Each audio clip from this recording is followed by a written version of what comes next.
Today there are a lot of updated from the Bakhmut direction. Ukrainian 3rd and 5th Assault Brigades continued attacking Klishchivka simultaneously from two sides. Tank operators from the 3rd Assault Brigade recently released a video showing how they made an attack on Russian fortified positions in the tree lines north of the settlement. The attack was conducted by at least two tanks that unleashed their high-explosive shells in order to undermine Russian defense. Such tank raids are usually immediately followed by a ground assault. Under cover of tank fire, Ukrainian infantry fighting vehicles drive to the target and deploy their infantry that engages in close combat fighting. Once the enemy fire is suppressed, the remaining troops hide inside the shelters. If the shelter is not equipped with all-round firing points, then their best hope is that the Russians in the neighboring position manage to overwhelm Ukrainians with fire. Otherwise, the strong point is cleared with several grenades. In the aftermath of continuous storming operation north of Klishchivka, Ukrainians managed to clear several more tree lines on their way to the settlement.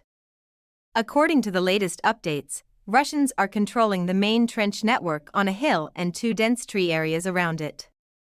A prominent Russian military analyst stated that Russian forces lack the organization, fire support, coordination, and training necessary to defend the Bakhmut's flanks.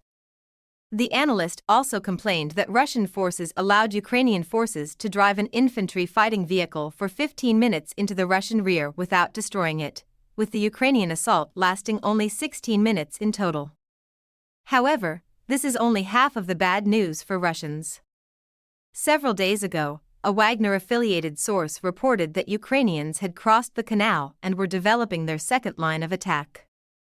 Recently published geolocated footage confirms these claims, as one video shows how Ukrainian fighters from the 80th Assault Brigade are destroying enemy ammunition depots with drone strikes.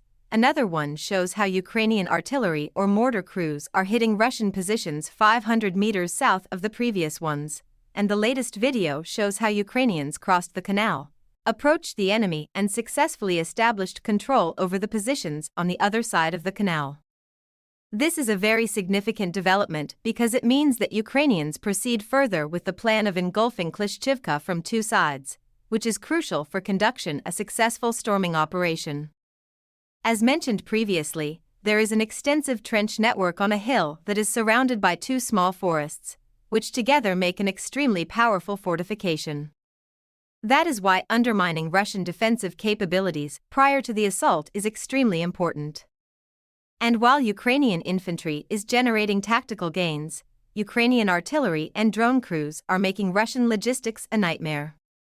Ukrainian 28th Mechanized Brigade published a video of how they hunted down Russian reinforcements near Andrivka.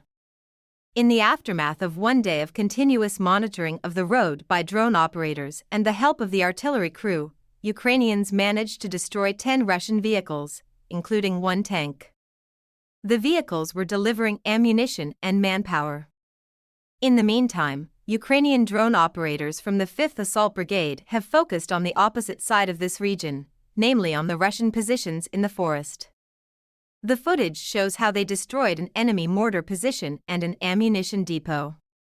It looks like Ukrainian fighters that are on the doorstep of the main Russian fortification are waiting until other units attack Klishchivka from the north and south. This way, there is a high chance that Russians will just abandon their positions for fear of being taken into a pocket. Ukrainian military officials previously reported that Russian forces are transferring unspecified airborne and motorized rifle units from the Luhansk direction to the Bakhmut direction, and many of these soldiers were mobilized. The continuous development of tactics that exploit the low morale of the Russian soldiers helps Ukrainians to clear positions much faster and with very light damage.